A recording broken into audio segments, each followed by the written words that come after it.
Chapter 615, Hybrid Part 1. The magical beasts started moving at a speed the humans could follow while keeping their spells at the ready. Scarlet could feel that each one of them was grieving and was filled with hatred. Yet there was no bickering nor disrespect between the different races. It was enough to give her the creeps. We can't afford to stop. If you want answers, you'd better follow us, the Rye said. We are all that's left of the entire Geluan forest. The others have either already escaped or died. To answer your earlier question, Mogar has turned against its children and none can escape its fury. His words made Scarlet sneer. Very dramatic. I never heard of a Rye with so much talent with words. Do you mind being a bit more specific? It's hard to explain. One day the natural order was simply turned upside down. You could see a plant eat a deer, the deer hunt a wolf, and the wolf attack his own pack. Humans too were affected by the phenomenon, but them attacking their own or killing for sport is hardly a novelty. No offense, the Rye said. None taken, replied a middle-aged magician who was sitting on top of a Singi, a boar-type magical beast, to be able to cast the life-sensing array from time to time. It had allowed them to identify the enemy hidden among the grass and escape from several ambushes. Whatever it is, it's capable of taking any form it wants. A flower, a Rye, a human, anything. Even its smell is almost identical to the original. I had to almost die twice to learn how to distinguish the anomaly it holds. What anomaly? That word reminded Scarlet of Lith, making her fear that her decision to spare him all those years ago had finally backfired. It's a hybrid smell, part beast, part abomination, part undead. With each word the Rye spoke, Scarlet's stomach turned stronger, at least until she heard the last part. Undead? Don't you mean human? She asked. No, I'm sure of it. For once humans are innocent. The Rye shook his head. Ambush, the warden yelled 1 second before black sprouts emerged from the ground. They grew at an unbelievable speed, draining all life from their surroundings to sustain their existence and turning the grasslands into barren earth. Like the group they were chasing, the creatures mimicked the appearance of members of different races. Their age and gender appeared to be random. There were even children and elderly among them. The creatures were a pulsing mass made out of bones, of the chaos energy typical of abominations, and of black vines instead of flesh. The red light of undeath burning inside their eyes revealed a desperate hunger. Yet as fast as they had appeared, their forms became indistinguishable from the living. Vines turned into flesh, and the red light was replaced by normal pupils as their skin or fur turned from pitch black to what it was supposed to be. Why did you abandon us, Mom? We miss you. We promise to behave if you return, said 2 little kids to the warden. They had big watery eyes, like those of a child too naive to understand what they have done to anger their beloved parents. You're not my real children. I've seen you die. Rage and grief boosted the power of her darkness magic spells. 2 black bolts erupted from her hands, turning the 2 kids into rotten mush among high-pitched screams of agony. Don't run away, my love, said a female Rye to the leader of the group. I'm not dead and I mean you no harm. I just want to be reunited with you. If you pledge your alliance to the Great Mother, we could both happily live forever. The male Rye hesitated. He had fought many of those creatures, but never before one of them had taken the semblance of his beloved Nia. Nice try, scum. Scarlet raised her pince nez above her head, making it emit a pulse of light that brushed off the illusion and revealed the cruel reality underneath. No matter their gender, age, or race. All the creatures had a single life force, a single smell, and were made of mud. The vines that covered their bodies allowed them to move, while the chaos energy covering them replaced their true semblance with a familiar face. Once their secret was exposed, the creatures dropped the act like it was a live grenade and turned toward Scarlet. Long time no see, Scorpicore, they said in unison with a neutral voice. You might just be what I need for my final breakthrough. Scarlet ignored the ramblings and focused on the voice. She was certain to have heard it in the past. With the pince nez back on her face, she studied the creature's cores.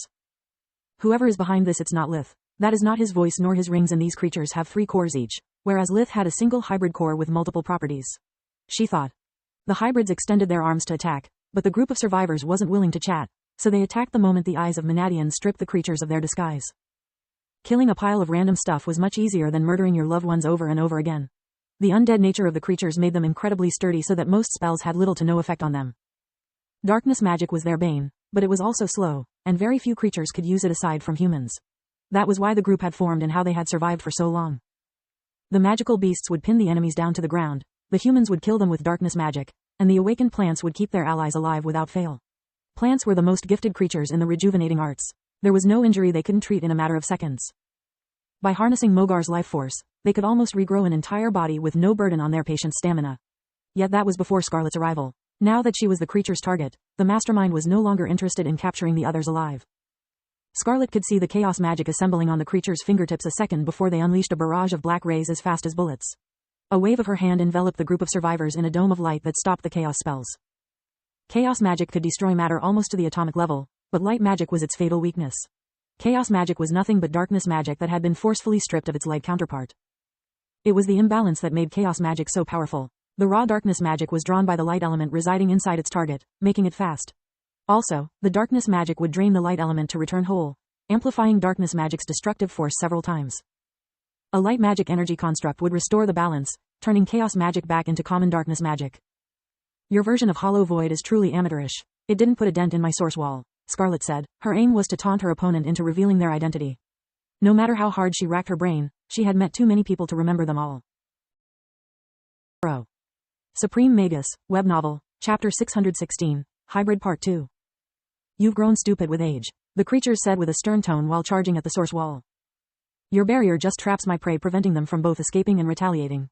On top of that, only abominations need to feed on life force. For the undead, light magic it's nothing but a full-course meal. Scarlet could see the creature's blood cores going into overdrive, lured by the spell's energy mass. If you say so, Scarlet snapped her fingers, turning the source wall into night wall. The creatures slammed into the mass of darkness energy which destroyed their blood cores and made their bodies crumble. Without the blood core's energy keeping the other two apart, the black core was free to feast on the mana core first and on the mud puppet holding it in later. What a moron. Darkness and light are two faces of the same coin. Converting one in the other is a child's play if you know what you're doing. I can rule out my most brilliant acquaintances from my suspect list. She thought. Okay, it's time you get out of here. Scarlet opened a warp steps leading a dozen of kilometers away. Those things were all linked to the forest, so the further you go, the weaker they'll become. Keep walking straight past the steps and you should reach a village by nightfall. The magical beasts took the others on their backs and ran through the dimensional door while giving the Scorpicore a nod of their heads as a thank you. They were grateful to Scarlet, but also aware that they were nothing but a liability to her. Ants caught in the middle of a fight between titans who could stomp them without even noticing. Now that Scarlet had the enemy's energy signature stored by the eyes of Manadian, she had no more need to guess the identity of her opponent, she just needed to reach them. Her pants Nez had allowed her to track Balcor despite he was hiding in the Blood Desert and she was in the Griffin Kingdom, whereas the new hybrid behind the mud puppets was just a few kilometers away. Their life force shone like a sun to her eyes, allowing her to fly in a straight line at subsonic speed until she reached her destination. It was a cave, located at the base of a hill. Once it had been covered in grass and flowers, but now the whole area was a wasteland full of dead trees.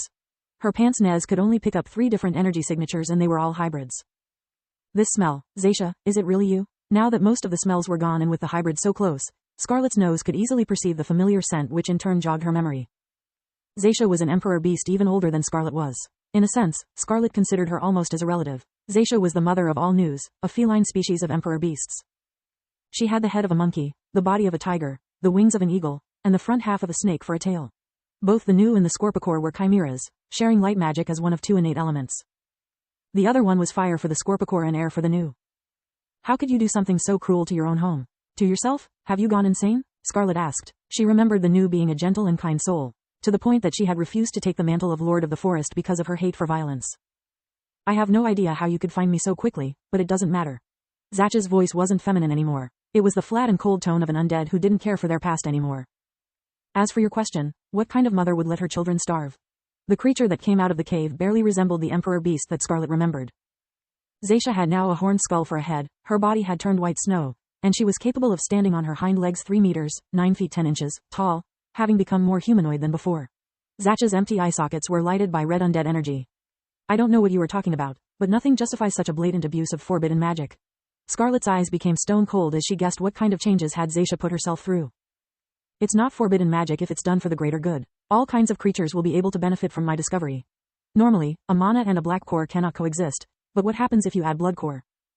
Being made of darkness magic, a blood core can withstand the chaos of the black core, while its red part made of pure life force can nurture a weakened mana core, prolonging its existence. What I've found, it's the cure for all illnesses. Something so great that it can defeat death itself. This is my legacy for all of our children, who will be able to thrive as perfect life forms. The only problem is that both the black and blood core need a lot of energy, but I'm certain that with enough time I will be able to solve this issue as well. Zaisha said. Are you out of your mind? Your current form is far from perfect. To survive just for a few months, you have killed thousands and completely destroyed the balance of the forest. Mogar will not allow this. Foolish cat. Mogar doesn't care about any of it. Otherwise how could it let so many bad things happen? Why abominations and undead are the only ones allowed to live forever while all the other creatures live a life of pain before dying? Zaisha asked. I could tell you that pain is a constant of life and that the immortality you envy so much has a heavy price, but I'm tired of listening to your nonsense. Have it you. Scarlet had hoped to appeal to whatever good there might be left in the Nu, but after seeing the monstrosities Zaisha had turned herself into, she had given up. She used that time to cast her Light Sovereign Array. It projected a white 6-pointed star inscribed in a white circle that filled its area of effect with the light element so that using chaos magic was impossible. On top of that, it created a natural source of light energy that allowed Scarlet to skip conjuring energy and go straight to manipulate it, making her casting speed much faster. Unfortunately, the Nu was on her same page and had used that time to cast more than just an array. To turn herself into a hybrid, Zaisha had used forbidden magic and sacrificed countless lives. It had allowed her to merge her body with part of an abomination and a grave lord she had raised with necromancy. She now had 3 different minds capable of parallel thought, resulting in triple casting. The Nu unleashed the life suppression array while her abomination side cast the tier 3 chaos magic Void Rain. Void Rain produced a volley of chaos arrows as fast as bullets, but because of Light Sovereign's effect, they immediately turned back into slow darkness projectiles. Only thanks to her array did Scarlet have the time to block them by conjuring stone shields with a wave of her hand. Supreme Magus, Web Novel, Chapter 617, Hybrid Part 3. Life Suppression, however, was a tougher client. It conjured a black 5-pointed star inscribed in a red circle which allowed the person at its center to feed on the energy the array drained from everything inside its area of effect. Scarlet inwardly cursed as she realized that both her array and her life force were being turned against her, making the Nu even more powerful. Yes, I knew it, you are the key to my research, Zaisha said as the flood of nutrients made the hunger that had tormented her ever since her metamorphosis disappear. Black flames erupted from her neck, enveloping her skull as her body started to mutate once again. What goes around comes around, pal. Scarlet reacted quickly, turning her Light Sovereign into its darkness magic counterpart. Normally she would have suffered from its deadly effects as well, but thanks to life suppression, all of its energy was redirected to the Nu. The black flames disappeared as the hybrid started to wither. Life suppression injected the poisonous darkness energy directly into Zacha's cores, making it spread like wildfire. No, all the life force I have collected. Lost. Darkness magic was the bane of both undead and abominations. Zaisha could feel her blood and black core weakening as the darkness magic seeped through them until it almost reached her mana core. Her tail fell onto the ground, turning into specks of darkness before fading into nothingness. Look at yourself and at what you have become. Do you understand now? Abominations and undead leave no corpse behind. Are simply shadows of their former self. If there's anything left in you of the kind Nu I knew, let me give you a painless death. Scarlet said, dispelling Shadow Sovereign a second after Zaisha did the same for life suppression. Shut up, what good is a mother who can't protect her own children? I refuse to die. The sky blackened and the earth trembled. A black pillar descended from the thunderclouds that were blotting the sun and enveloped the Nu. Do you see it? Mogar agrees with me. This is my world tribulation. The planet still considers me one of its guardian candidates. Dark clouds gathered and spun around the 2 emperor beasts as Zacha's form became covered in black scales. You're only half right, Scarlet said. The black pillar is just a sign that Mogar has relinquished any hope for you. You're turning into an eldritch and there's no way back from that. You're right about the tribulation part, though. Only it's not yours. Scarlet was forced back into her bestial form and then her body started to change, doubling its size. Her fur morphed into red scales as thick as a shield and a new set of feathered wings appeared on the Scorpicore's back right beside her membranous ones. Her muzzle turned into a mask of fire, only her eyes remained visible. Scarlet's red mane erupted into a raging purple flame, hot enough to blacken the ground below her. The Emperor Beast roared as she attacked the Eldritch with her claws. The 2 creatures rolled on the ground, spraying red or black blood whenever one of them managed to wound her opponent. Soon Scarlet realized her mistake. Her fangs and claws were as sharp as those of the Eldritch, but she lacked the deadly touch such creatures possessed. Each wound Zacha's new body inflicted to Scarlet would also drain her life force, mending the Eldritch's wounds. The scorpion's sting at the end of Scarlet's tail stung Zaisha multiple times. At such close range, neither of them could cast spells and the Eldritch was quickly getting the upper hand since she could heal and attack at the same time. What good is venom against someone who has no blood? You took everything from me, so I will slowly savor your death. In her Eldritch form, Zacha's heart was quickly being replaced by the hunger that plagued all abominations. She was aware that after killing Scarlet, her own cubs would be her next prey. She was too hungry to care anymore for such a dead weight. Her mind was becoming colder and more calculative by the second. It's all Scarlet's fault. If not for her meddling I would still be a Nu. All of my hard work is ruined. Zaisha's train of thought was interrupted by a sudden burst of pain coming from her back. A Scorpicore's tail didn't inject venom. Plants, undead, abominations, there were too many creatures that would be immune to such a weapon. Acid, on the other hand, worked the same way on all kinds of enemies. The surprise made the Eldritch falter long enough for Scarlet to escape from her deadly embrace and take flight. She was bleeding from multiple deep wounds and her red scales had been blackened by the Eldritch's parasitic touch.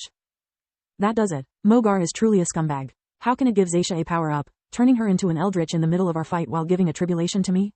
Not only does it not give me a single advantage, but also if I fail it, I'll die, no matter the result of the fight. Scarlet thought, using light fusion to treat her wounds. Zaisha was still getting used to her new body, but since air was one of her innate elements, she was able to fly better than Scarlet. The Scorpicore only had the time to wave a single spell before the enemy caught up with her. Damn if I miss my pants Nez.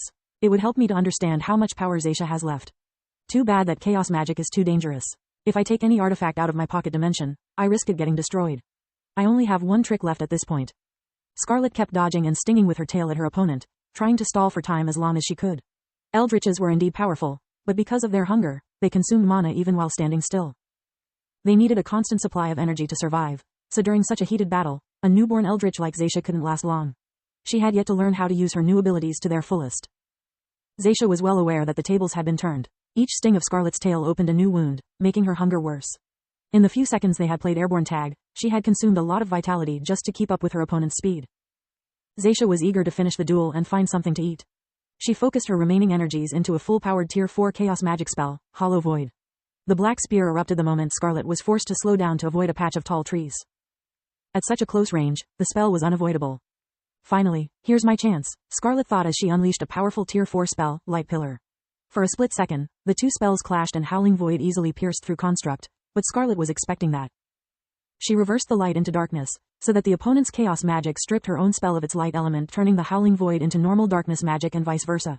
Thanks to her ruse, Zaisha had unwillingly turned Scarlet's Dark Pillar into a chaos spell. The huge energy mass was too big and too fast to dodge. The Eldritch took the full force of the Chaos Pillar, dying on the spot. Supreme Magus, Web Novel, Chapter 618, Hybrid Part 4. Scarlet didn't fare much better. Darkness magic was slow, but she was still close to its source and she was wounded. She managed to only partially dodge the incoming attack and crashed to the ground with half of her side destroyed by Zacha's spell. She gritted her teeth to not lose consciousness and used invigoration to escape from the jaws of death. After she recovered from her wounds, Scarlet was surprised to notice that she was still in her pseudo-guardian form. She waited to be back to her peak condition before taking the eyes of Manadian out of her pocket dimension. Much to her surprise, the artifact could still perceive Zacha's life force running under the Geluan forest in the form of an intricate network of hybrid tentacles. They were all converging into the cave from which the Mad New had emerged. Scarlet stepped inside the cave, finally able to make sense of Zacha's ramblings about her offspring. In the middle of the cave, inside two gelatinous pods, there were the remains of two small Snus. The tendrils that Scarlet had seen and fought up to that point were coming out of the pods, providing the cubs with a constant flow of nutrients. They were the size of 10-year-old child, but they were skeletal and on the verge of death. Up until Zacha's death, the tendrils had harvested life force just to keep them alive. Thanks to her pants Nez, Scarlet could see a black core inside their bodies. Somehow it had taken a deep root, to the point that without it the small News wouldn't be able to survive. They must have been infected during the monster outbreak, Scarlet pondered. Judging from what I see, the abomination must have been killed before its seeds could properly develop. Once the creature died, Zacha's children must have started to slowly die due to the black core fading. Emperor beasts have an amazing vitality, but in this case, it would be a curse. It must have taken them weeks to get to this point, weeks during which Zaisha could only watch them suffer. It must have driven her mad. Scarlet was really close to the truth. The creatures involved in the so-called monster outbreak weren't actually monsters, just abominations hidden behind a meat mask. One of them managed to spread its disease to some of the creatures of the forest before being captured. When Zaisha had realized her cubs were among the victims, she had begged the Lord of the Forest, Maishare the Unicorn, to spare the abomination. To keep it alive long enough for her to safely extract the black cores or at least find a cure for her cub's condition. Yet Maishare refused. She knew that any attempt would have been pointless. That a corrupted core was beyond saving and that leaving the abomination alive would only mean giving it more chances of escape. Zaisha wasn't the only one struck by that tragedy, but unlike the other parents, she couldn't find the strength to put her down her small, innocent pups. She had used all the ingredients she had, all the artifacts she possessed just to buy them one more week, then one more day until she struggled to prolong their lives of even 1 second. It was then that her mind had snapped, making her turn to forbidden magic to solve her problem. The other beasts called it madness, but to Zaisha it was an epiphany. If they needed the black core to survive, then she only needed to find a way to make it thrive. The answer was so simple that she almost couldn't believe it. Her research needed test subjects, but luckily the forest was full of life. When Maishare had realized what was happening, it was too late. Zacha's hybrid form fueled by her madness and countless sacrifices proved to be too strong for her. Scarlet watched at the pods and at their content. Her heart ached at the idea of killing such helpless creatures, but she had no choice. Even if she managed to somehow stabilize their condition, those hybrids were cursed to experience the worst of their 3 worlds. Like an undead, they would never physically grow. Like an abomination, they would live in perpetual hunger. Last, but not least, it was only a matter of time before they regained some form of consciousness and either committed suicide or fell into desperation once they understood how cruel their destiny was. Through the gel of the pods, Scarlet could hear their small voices moaning in pain, their bodies squirming now that Zacha's death had stopped the tendrils from working. She had no idea what kind of magic the new had used, and the young creatures were in agony. A wave of her pawn released enough darkness magic to shut down their pain receptors before giving them a peaceful death. They didn't even notice it. Scarlet made sure to make them fall asleep before putting them out of their misery. Only after the last hybrid was dead did the sky clear and the earth cease its trembling. Wait, what? Wasn't the tribulation about killing Zaisha but releasing the cubs? Then why did nothing happen when I met Lith? He's a hybrid too, but Mogar didn't want me to put him down. Isn't he supposed the potential guardian of death or something? Then what am I? Her streak of unanswered questions was interrupted by an all too familiar feeling. It was like a stomachache, but worse. As if instead of bile, she had to puke molten lava. No, please, not now. I've waited for over 100 years for my core to evolve and it happens now? I'm never coming back to the Gorgon Empire. This place is bad luck. Scarlet thought as the impurities accumulated inside her body over the years were expelled. The pain she was experiencing made the fight with Zaisha look like a pleasant experience. A few weeks had passed since Lith had resumed his duty as a ranger. Lucia was already free from snow and bad weather, whereas spring had yet to reach the Keller region. After the events of Xantia, everything became quiet. Despite the chilly winds and black clouds on the horizon, the Northmen could see all the signs that announced the end of winter. Days would pass now between snowstorms and the bad weather would last hours instead of days. Soon the roads would be open again and supplies wouldn't be an issue anymore. Rich and poor alike could plan their tomorrow without fear, so there wasn't much for Lith to do. He had often the time to visit Camilla and his parents, but most importantly, he had received full access to some of the most important libraries of the kingdom. It allowed him to gain a complete understanding of the basics of higher necromancy and to learn all about the known undead species. Fuck, Lith said with a dejected voice, drawing on himself several looks of reproach. He had searched for years for that knowledge, working day and night for the Griffin Kingdom to get his hands on everything known to mankind about undeath. It was a vital step in his research to escape from the cycle of death of rebirth that had worried him since his reincarnation on Mogar. Like if often happens, the answers he got weren't the ones he had hoped for.